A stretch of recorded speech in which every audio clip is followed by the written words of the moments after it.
Given the evolving nature of business continuity and the increasing uncertainty through the COVID-19 pandemic, I wanted to use my own reach into the professional sporting world to better understand how teams have responded.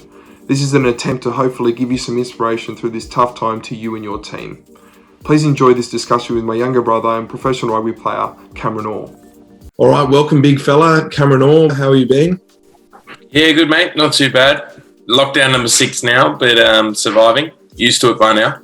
Yeah, sure. So it'd be good to get an overview of just kind of yourself, what you've been doing, who you're currently with, your rugby journey, just so that those who haven't heard of you can learn a little bit more while we're kind of having a conversation with you today. First of all, I'm 26 years old. I have been playing professionally for 7 years now, going into my 8th season next year. I've played over in England, over in Perth and now in Melbourne. I love the sport. I find rugby specifically is a dream come true. On the other side, I study full time as well, in the hope of following up with another degree when I finish next year in nutrition and health. As a former rugby player myself, I'm obviously understand there's a few challenges that come alongside playing professional rugby, such as injuries or moving around the world. How have you faced those personally, and what are some of the tougher challenges, and maybe a bit of detail around how you've kind of had to overcome those? Yeah, I guess the biggest thing with rugby is because there is only so many jobs and positions available that opportunity is pretty key, that when you do get an opportunity, you kind of have to take it regardless of where the team is or where you've got to play. And geographically, sometimes that is a bit of a stress. So my first experience was having to travel overseas to get that experience and foot in the door. Whereas other guys, I have the benefit of being local and having those challenges. Other things that have obviously had an impact of COVID and things like that. But you do have to find a way, and you have to make do, because it's such a small time frame that you actually can play and enjoy rugby. Now, I know you've been quite fortunate with no substantial injuries, but you would have met quite a few guys that have had, let's have a look at an ACL could last perhaps 9 months traditionally. How have those guys, and what have you seen guys in how they overcome that, adversity and those kind of roadblocks? I guess it's probably changed over time from when I first started. Injuries, science, you know everything about it, but kind of maintaining and that involvement and keeping that person who does have a long-term injury involved with the team and feeling like they have a role to play is the key one. So I guess the development of, rehab alongside different learning techniques as well has been included. I'm lucky I haven't really had any major injuries, but I guess my longest has probably been 12 weeks. But yeah, definitely it does put a lot of strain on your confidence, on your body physically, because you can't be out there performing, but your kind of accountability and involvement in the group does drop back. So definitely had to find some ways to make sure that, I can still do my job and be a part and add value where it's possible. Did you find that when you were injured, for example, or that you've seen people that have injured previously, their role, obviously, one of the main critical processes would be for you to play on a weekend? How that would change? Would that look like, rather than me playing in the back row, I'd be focused on looking at that next team that we're playing against or doing a review of a previous game? Would those kind of core kind of functions still move forward, but I would have a different role to play in kind of what that would look like? It's probably something we're trying to build in more now. Trying to make sure that as soon as something happens, there is a process in place. Specifically with the injury, there's always a rehab process, just like an ACL injury, which is 9 months. There is a process down to the T for every day of training, every day of rehab, every session of rehab. So then transitioning their focus away from that as well, and having like a process ready to go outside of the rehabilitation stuff is the goal coming up.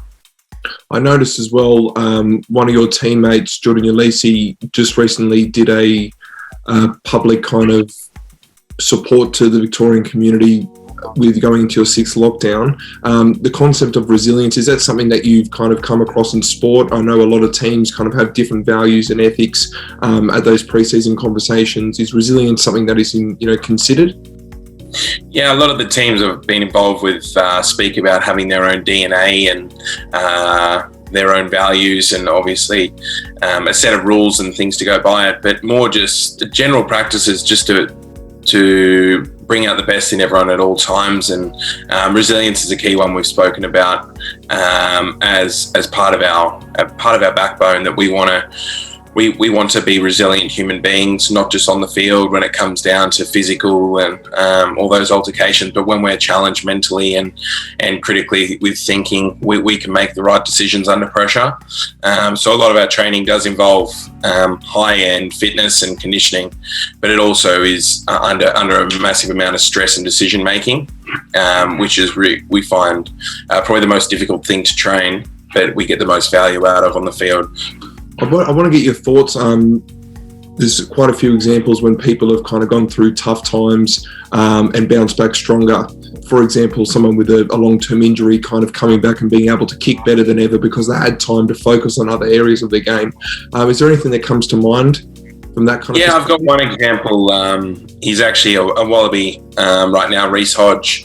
He was a great athlete kind of growing up through school, and he had a pretty traumatic leg injury which kept him out of the game for about a year, and he went away during that year and he came back as a different human being. Like he put an enormous amount of muscle mass on and developed himself and developed a routine of stretching an hour before bed. I mean, I experienced it with him. He does, the ultimate professional process, more so than I think many people would ever be able to keep up with or be able to be accountable to. And that was the big one. It's probably a blessing in disguise to have such a long period out, but to use it so wisely and to come back such a bigger and better person. That I think he did it about 17 or 18 years old, came back at 19, got an opportunity down in Melbourne, and he was a Wallaby a year later, and I think he's nearly played 50 caps for the Wallabies. So it's a pretty important lesson about, digging deep and sort of finding yourself in those hard times and developing a core structure and a process to get what you want. And he found the right one. Fantastic. That's a really good example. You mentioned the Wallabies there, and I know you had exposure and you were quite fortunate to go to a camp recently in preparation for the French tests. How did you find that top level high performance, with that unpredictability of COVID and games perhaps being changed and that uncertainty? Thankfully, everything went ahead. As a team, as a person, how do you prepare for that? I mean, you kind of don't really have an opportunity to say yes or no. You just whatever's given to you, you're dealt with, because it's such a special honour to be at the highest level you could in rugby in Australia. So making sure you are flexible is probably the key one. So whatever they do throw at you're ready, and you've got the ability to step up and change and be dynamic. I guess what was most exciting about it was that it was all a new environment for me. So the step up, it's all a new experience. Just embrace it and put your best foot forward with whatever they give. And you can tell with the organisation that they're just trying their best to make sure the games go ahead and actually occur, because it's such a, you just don't know what's going to happen next week and the week after that with all the different changing rules and guidelines with COVID and things like that. We saw on kind of the media a glimpse of that from their social media, what some of the setup was like, and obviously it looked high performances as it could ever be. What was it like training there? I know they didn't have a traditional gym setup. They kind of had to build things from scratch to make sure it was of that peak level performance. Was that the case? Yeah, so it was interesting. They are based out of Sanctuary Cove for the rest of this year, up on the Gold Coast, with a beautiful area. But their training field is a driving range, that's been changed over to be a field, and it's actually a really good facility. Then also they invested $150,000 in gym equipment to put at the end of it, and that's 24 hours access, and it is high performance. The main thing is never having to change a session or cut back from a session because you don't have the facility. So they've got everything there. I'm sure it'd be, a massive investment, but the return on that is, having players at the top of their level more of the time than less.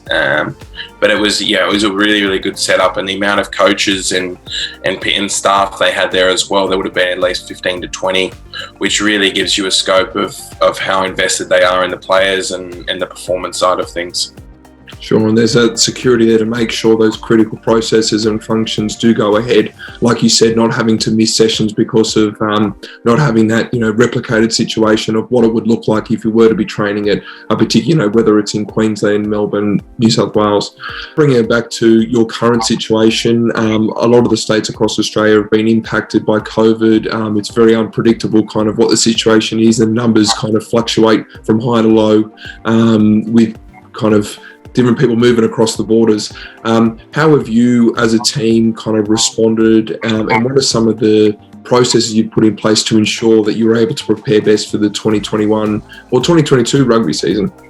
Yeah, well, I guess it started back in 2020 because that's when we first had to move out of Melbourne due to COVID, and we've probably spent over the past 18 months close to 5-6 months away from home. Just due to Melbourne not being able to play rugby and us trying to keep the game alive and going well. So I guess sort of some of the things we had to deal with was access to training facilities.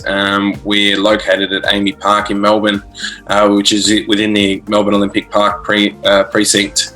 But because there's so many different sporting teams down here utilising it, such as the football, the Melbourne Demons AFL team, Melbourne Storm all train out of there.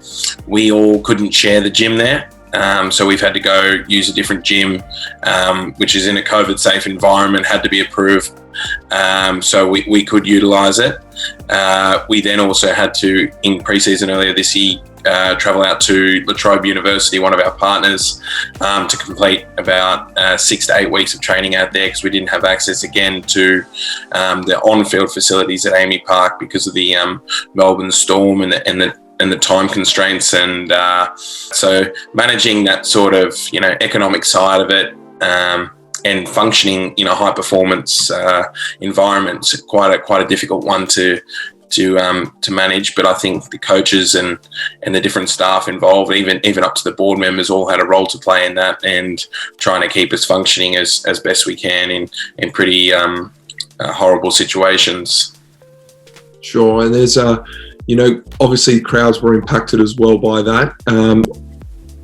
Although I probably haven't played in front of crowds the size that you have, what's the difference between playing a Super Rugby match with a whole bunch of crowd compared to maybe one of the ones that you played at Leichhardt that I went down to? There wasn't too many people there due to COVID restrictions. Is there a factor in there? I guess at the start, you do have to think about it and phase it out a little bit. Sometimes it can be a massive distraction having a crowd there, but it does change, I guess, the emotion involved in the game a little bit. But you do develop it. You develop such a strong core between the players and each other and the different positions on the field, that you develop your own sort of focus for the game, and you try and transition anything outside of that out of your mind and out of the game plan. So you are just playing rugby, and it sort of brings it back. It makes it a little bit more enjoyable. Like you can just go out there, you don't have to think about anything. The only thing that's really there is the camera's rolling a little bit. So you can just go out there and enjoy. I think some people individually are very different, and they enjoy the crowd, they enjoy the emotion of that, and they need that to play well. They need that level of excitement and experience to really get the best out of themselves, whereas other guys are a little bit more intrinsic and can take it on and and play in any situation, and maybe have that key word we spoke about before, resilience, in, you know, they don't need anything else to, and any extrinsic factors to influence them. It's interesting that, and you talk about the team and self-concept. Did you find that your resilience, or as a team, resilience has increased when everyone's got high levels of resilience together? Or, you know, how can you describe that concept of resilience from an individual level to when you're in an important team working towards a collective goal?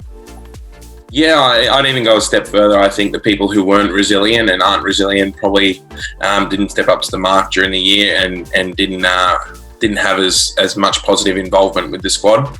I think people who did show that resilience and show they had that sort of edge, as we describe it in rugby, that point of difference, they really stood out. And I guess when your organisation puts a lot of value in that as well, you need to display those characteristics. You need to show the value that you've got.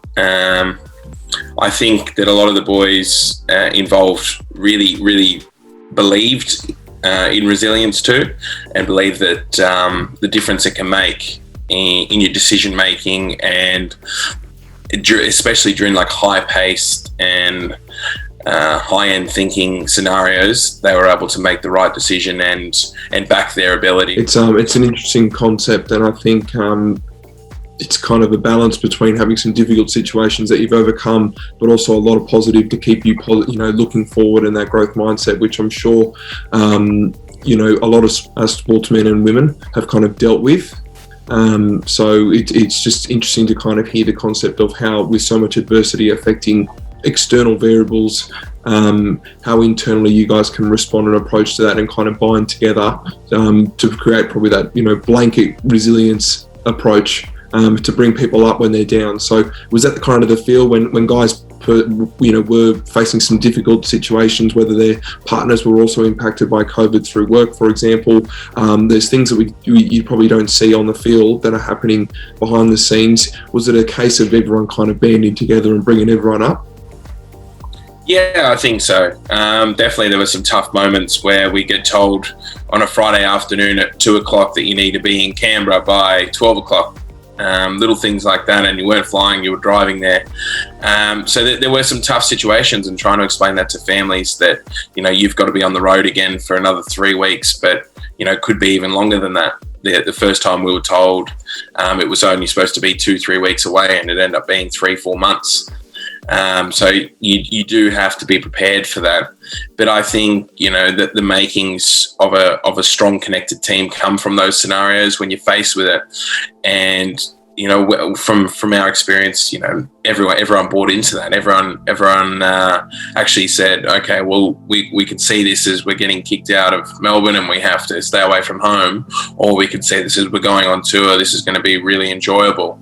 And that's when, little processes within the team to try and make it feel a little bit more like home started, where, we connected off the field just as much, not just trainings and things like that. We're out for coffees. We're out trying to, embrace each other and support each other in a way that, it felt like they were at home. And that was probably the first display of real resilience within the squad, that, everyone had each other's backs.